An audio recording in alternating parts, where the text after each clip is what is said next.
Hey everyone. So, before I am into badminton, I am into cycling for a couple of years now. And one of the things that are emphasized on cycling is customizations, especially in regards to fit and ergonomics. And we do this a lot um, by purchasing items and solutions that are um, readily available and install them to our rig. Now, sometimes the solution just doesn't work for each and every one of us, so we improvise and hack things so that they are in accordance to our needs. Now, this kind of mentality, I think, I carry through in other activities that I am into, including badminton. So, there is this hack that I've been using for a while now, and I want to share with you today.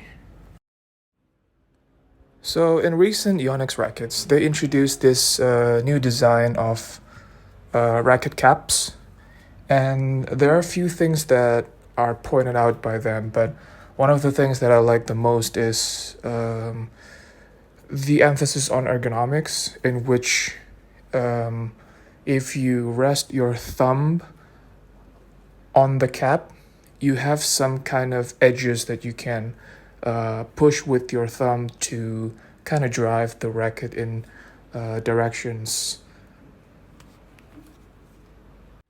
better with than without. So if I'm not mistaken, the first time they introduced this is to the doubles rackets, and it made sense, right? So it's there to improve agility in a way that it helps you to maneuver your racket with your thumb better because you have more edge to grip on. Then later they improve this design, and I believe they introduced this um, in the Astrox 100ZZ. But as you can see in the picture here, to be honest, I think the previous version is better because you can actually feel the edges. So when you drive the racket with your thumb sideways, you kind of have this kind of area or edge that you can push into. Whereas the new one, I think they kind of flatten the cone so that you can kind of push the racket forward better instead of sideway motion. And I personally like the older design better because I kind of think that they kind of do have more practical advantage to it. So it's good, right? But it can be better. So what I did is I made this attachment to rest your thumb with so you can push it and maneuver the racket better in both sides. And also I put some kind of edge so when you swing your racket it doesn't fly off your hands. So I use this craft clay. It's very light when it's dried, so you can shape it easily, and you just wait overnight until it's dry. So you just mold it to the shape of your thumb and leave it overnight, and it will be ready to go for wrapping the next morning.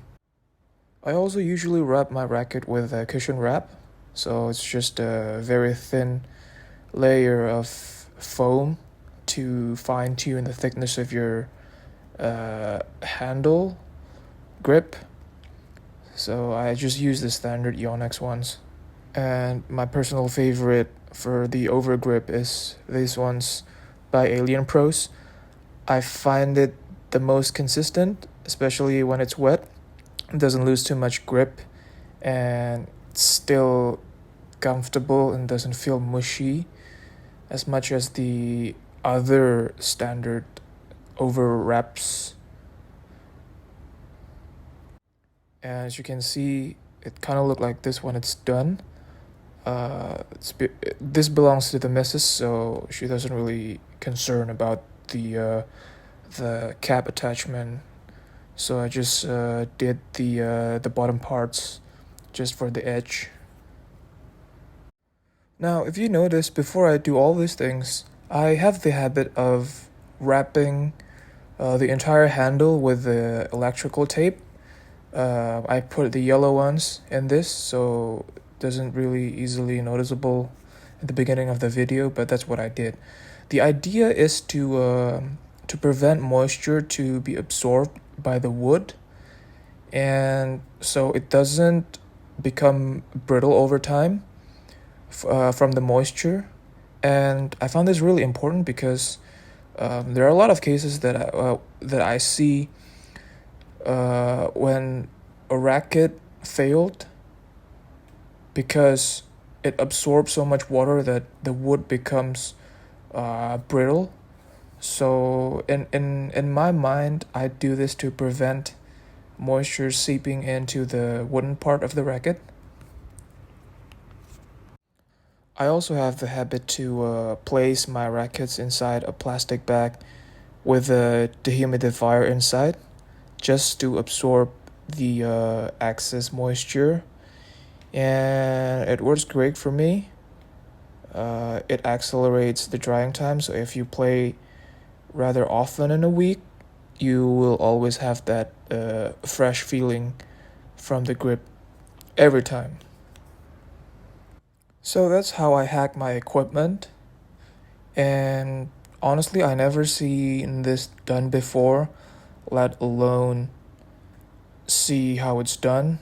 So if this is new to you and it's been informative and you enjoy the video, well, oh, good news. I'm happy for it, and I hope this can enhance your knowledge especially, but I hope it contributes to your game. You not only enjoying the game but also the other aspect of the game, which is the equipment and how you fine-tune them, how you maintain them. And yeah, well, that's it. Have a nice day.